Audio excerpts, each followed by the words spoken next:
de ces rumeurs qui annoncent le retour de Kaba Diawara à la tête du Sili national de Guinée.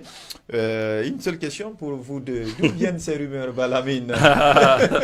Vous êtes dans le secret, on ne sait pas. Je ne sais pas d'où viennent ces rumeurs. Je vois ça partout sur je la n'ai toile. Pas une boule de... Est-ce qu'il a été approché? Je n'ai pas une boule de cristal, donc je ne sais pas d'où viennent ces rumeurs. Mais bon, moi, je ne suis pas surpris.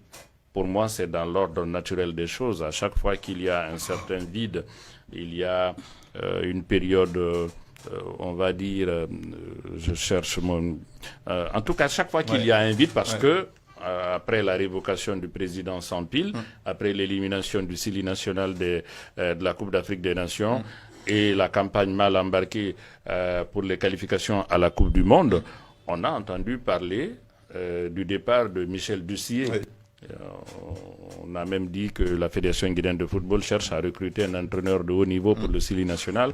Donc on soupçonne qu'il y a un vide qui va se créer.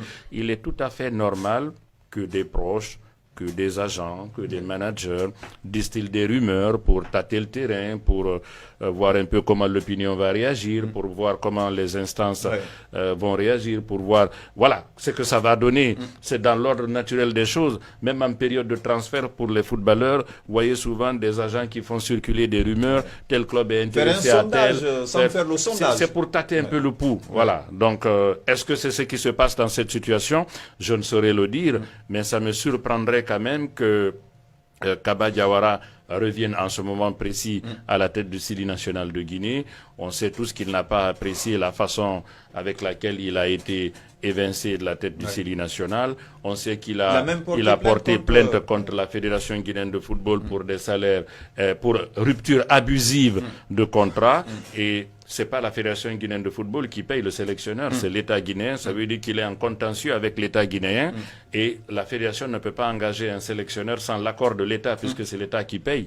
Donc je vois mal comment l'État peut engager Kaba Diawara alors que Kaba Diawara a intenté une action contre ce même État à travers la Fédération guinéenne de football. Bon, ça c'est ce que je crois. Maintenant, je n'ai pas une boule de cristal comme je l'ai dit. Encore une fois, soyons prudents. Mais bon, pour moi, ces rumeurs, ce n'est pas une surprise, c'est dans l'ordre normal des choses. On essaie d'agiter un peu le cocotier pour voir ce que ça va donner.